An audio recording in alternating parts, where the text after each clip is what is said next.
ভারতের মানচিত্র কি তবে পুরোপুরি গেরুয়া রঙে রাঙিয়ে যাওয়ার পথে? 2026-এর মে মাস যে নির্বাচনী ফলাফলের দিকে তাকিয়েছিল গোটা দেশ, তার রায় আজ আমাদের সামনে। আর সেই রায়ে যা ঘটেছে তা এক কথায় ঐতিহাসিক বললেও বোধহয় কম বলা হয়। দীর্ঘ 15 বছরে তৃণমূল শাসনের অবসান ঘটিয়ে 207টি আসন নিয়ে বাংলার মসনদ এখন বিজেপি। প্রায় 5 দশক পর বাংলা দেখছে ডাবল ইঞ্জিন সরকার। কিন্তু চমক কি শুধু বাংলাতেই? একদমই নয়। একদিকে আসামে এনডিএর রেকর্ড জয়, অন্যদিকে পণ্ডিচেরিতে ক্ষমতা দখল। সব মিলিয়ে বিজেপি এখন দেশের 17টি বেশি রাজ্যের ক্ষমতায়। এমনকি কেরালের মাটিতেও পদ্ম শিবিরের ভোট শেয়ার পৌঁছে গেছে 2 অঙ্কের ঘরে। পূর্ব ভারত থেকে দক্ষিণ, বিজেপির এই জয় জয়কারের পেছনের আসল সমীকরণটা কি? মমতা বন্দ্যোপাধ্যায়ের অপরাজেয় দুর্গে কেন ধস নামল? আর এই জয় ভারতের ভবিষ্যৎ রাজনীতিতে ঠিক কতটা প্রভাব ফেলতে চলেছে জানবো, সেটাই শেষ পর্যন্ত সঙ্গে থাকবেন। নমস্কার, আমি স্বাতী। মাধ্যম ইউটিউব চ্যানেলের আরও একটি ভিডিওতে আপনাদের স্বাগত জানাই। ইন্ট্রোতেই আমি শুরু করেছিলাম বিজেপির ঝোড়ো জয়ের কথা বলে। এবার একটু গভীরে গিয়ে দেখা যাক এই লড়াই থেকে বিজেপি ঠিক কী অর্জন করলো। তালিকার 1 নম্বরেই থাকছে 2026-এর সবচেয়ে বড় পলিটিক্যাল থ্রিলার পশ্চিমবঙ্গ। যে রাজ্যকে এতদিন মনে করা হতো মমতা বন্দ্যোপাধ্যায়ের অভেদ্য দুর্গ, সেই দুর্গের পতন আজ বাস্তব। 2011 সাল থেকে শুরু হওয়া দীর্ঘ 15 বছরের তৃণমূল রাজত্বের আজ অবসান ঘটল। বিজেপি 294টি আসনের মধ্যে 207টি আসনে জয়লাভ করে 2/3 সংখ্যাগরিষ্ঠতা অর্জন করেছে। অন্যদিকে তৃণমূল কংগ্রেস নেমে এসেছে মাত্র 80টি আসনে। এই সংখ্যাতত্ত্ব স্রেফ যাতাহেরা নয়, এটি বাংলার রাজনৈতিক মানচিত্রে এক বিশাল বড় পরিবর্তন। কিন্তু এই জয় কি এতই সহজ ছিল? একদমই না। উত্তরবঙ্গ থেকে শুরু করে দক্ষিণবঙ্গের জঙ্গলমহল, বিজেপি কার্যত প্রতিটি গ্রাম এবং বুথ স্তরে তাদের সংগঠনকে এমনভাবে ছড়িয়ে দিয়েছিল যে তৃণমূলের প্রথাগত ভোট ব্যাংকেও বড় সড় ধস নেমেছিল। এই নির্বাচনের সবচেয়ে বড় ধাক্কা বোধ হয় মমতা বন্দ্যোপাধ্যায়ের নিজের কেন্দ্র ভবানীপুরে হার।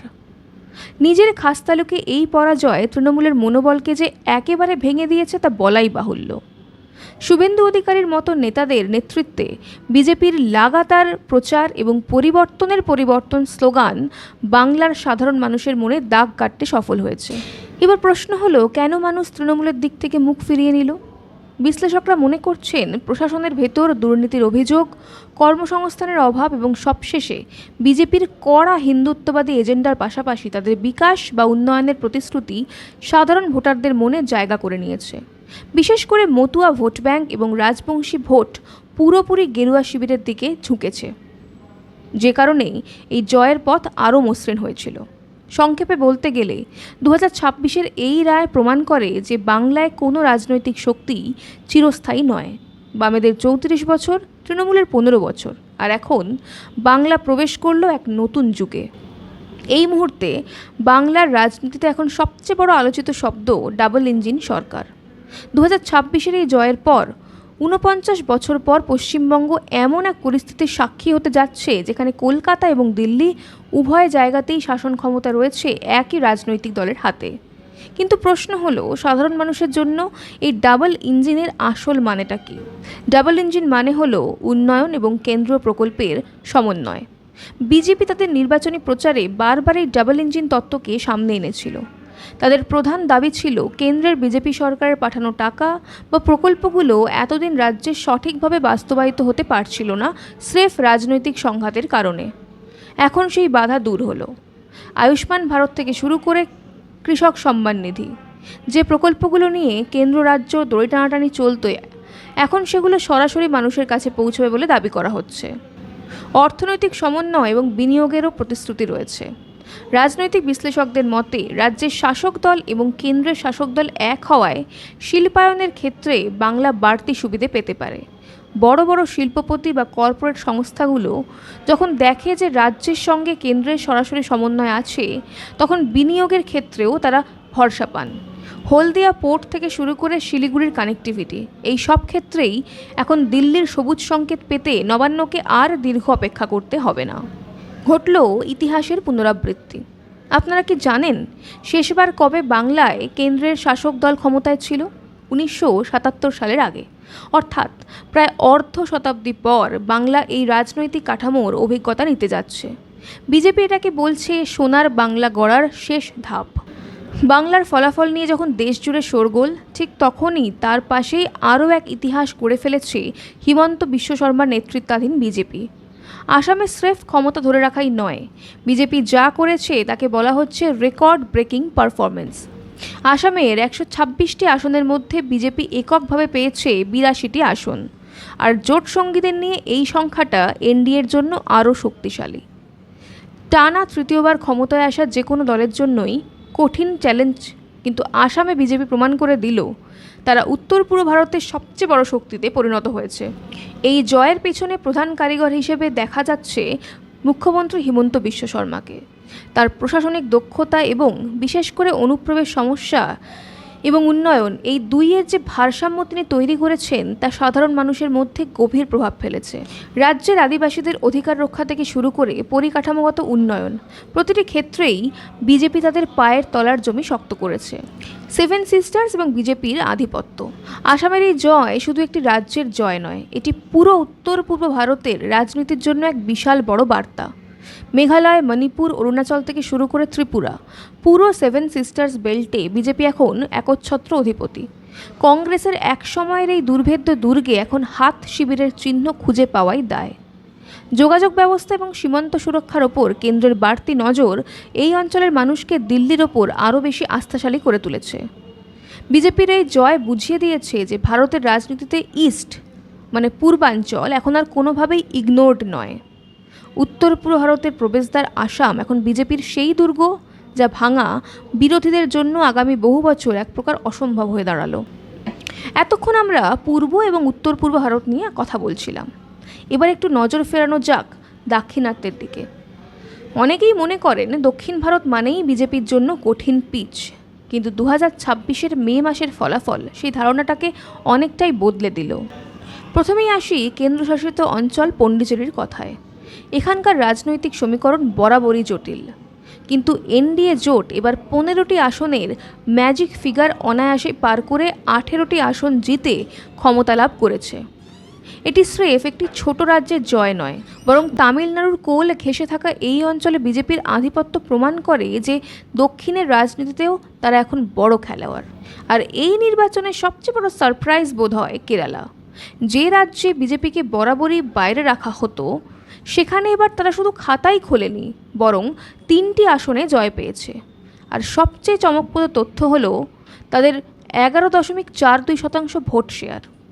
কেরালার শিক্ষিত ভোটারদের মধ্যে বিজেপির এই গ্রহণযোগ্যতা বৃদ্ধি ইঙ্গিত দিচ্ছে যে এলডিএফ এবং ইউডিএফের বাইরে মানুষ এখন বিকল্প চিন্তা করতে শুরু করেছে। তামিলনাড়ুতে হয়তো সিট সংখ্যা আশানুরূপ নয়, কিন্তু বিজেপির ভোট শেয়ারের গ্রাফ তামিলনাড়ুতেও ঊর্ধ্বমুখী। বিশেষ করে যুব প্রজন্মের ভোটারদের মধ্যে বিজেপির জাতীয়তাবাদী চিন্তা এবং উন্নয়নের প্রতিশ্রুতি প্রভাব ফেলতে শুরু করেছে। তামিলনাড়ুর নির্বাচনের ফলাফলে দেখা যাচ্ছে যে সেখানে কোনো এক দল নিরঙ্কুশ সংখ্যাগরিষ্ঠতা পায়নি। নতুন দল টিভিকে সবচেয়ে বেশি 108টি আসন পেয়েছে, সুতরাং সেখানে জোট সরকার হতেই হবে। আর যেহেতু টিভিকে ক্ষমতাসীন ডিএমকের বিরোধী ভোটেই জিতেছে, তাই ডিএমকের সঙ্গে তাদের জোট বাঁধার সম্ভাবনা ক্ষীণ। সেক্ষেত্রে তাদেরকে এআইডিএমকের নেতৃত্বাধীন এনডিএর সঙ্গেই জোট বাঁধতে হবে। এর অর্থ এনডিএ তামিলনাড়ুতে শাসন ক্ষমতার ভাগিদারি হতে চলেছে। সংক্ষেপে বলতে গেলে বিজেপি এখন আর শুধুই উত্তর বা পশ্চিম ভারতের দল নয়। পণ্ডিচেরি থেকে কেরালা, দক্ষিণের এই ছোট ছোট পদক্ষেপগুলো আসলে 2029-এর লোকসভা নির্বাচনের একটা বড় রিহার্সাল। বিজেপি প্রমাণ করে দিয়েছে ভাষাগত বা সাংস্কৃতিক বাধা সরিয়েও তারা দক্ষিণের মানুষের ড্রয়িং রুমে পৌঁছে যেতে পারে। সবশেষে যদি আমরা বড় একটা ছবির দিকে তাকাই, বিগার পিকচার, তবে একটা বিষয় পরিষ্কার, 2026 সালের এই মে মাসে ভারতীয় রাজনীতির খোলনাল চেয়ে বদলে গেল। বিজেপি আজ শুধু একটা রাজনৈতিক দল নয়, বরং উত্তর থেকে দক্ষিণ, পূর্ব থেকে পশ্চিম এক অপ্রতিদ্বন্দ্বী শক্তিতে পরিণত হয়েছে। দেশের 17টিরও বেশি রাজ্যের ক্ষমতা এখন তাদের হাতে। বিশেষ করে বাংলার এই ঐতিহাসিক পরিবর্তন রাজনৈতিক বিশ্লেষকদের বাধ্য করেছে নতুন করে অঙ্ক কষতে। তবে মনে রাখতে হবে, ক্ষমতায় আসা যতটা কঠিন, তাকে ধরে রাখা তার চেয়েও বেশি চ্যালেঞ্জিং। একদিকে যেমন ডাবল ইঞ্জিন সরকারের ওপর পশ্চিমবঙ্গের মানুষের আকাশচুম্বী প্রত্যাশা থাকবে, অন্যদিকে বিরোধীদের কাছেও এটি টিকে থাকার শেষ লড়াই। 2026-এর এই ফলাফল কি তবে 2029-এর লোকসভা নির্বাচনের ট্রেলার? মোদি শাহের এই জয়যাত্রা কি এভাবেই অব্যাহত থাকবে, নাকি বিরোধী জোট নতুন কোনো রণকৌশল নিয়ে ঘুরে দাঁড়াবে? আপনাদের কি মনে হয় জানান আমাদের কমেন্ট করে। আজ এই পর্যন্তই, দেখা হবে পরের একটি ভিডিওতে। ততক্ষণ পর্যন্ত সঙ্গে থাকুন, দেখতে থাকুন মাধ্যম। गरीबी मिटेगी, समृद्धि बढ़ेगी।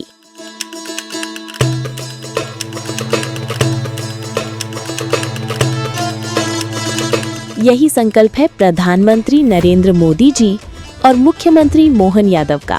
गरीब कल्याण मिशन से मध्य प्रदेश ने उठाया है ऐतिहासिक कदम। संबल 2.0 के तहत 1.75 करोड़ श्रमिकों का पंजीयन और गिग वर्कर्स भी अब लाभान्वित। हजारों श्रमिक परिवारों को 224 करोड़ का भुगतान। 39 लाख लोगों को मिला भू अधिकार पत्र, देश में प्रथम स्थान। 8 लाख छोटे व्यापारियों को मिला ऋण सहयोग। 56 लाख पेंशनधारियों को हर माह 4000 करोड़ से अधिक राशि और 45 लाख परिवारों को मिला पक्का घर। अब हर नागरिक की सुविधा के लिए शुरू होगी मुख्यमंत्री सुगम परिवहन सेवा। प्रधानमंत्री मोदी जी और मुख्यमंत्री मोहन यादव के नेतृत्व में मध्य प्रदेश तेजी से बढ़ रहा है गरीबी मुक्त और आत्मनिर्भर भविष्य की ओर।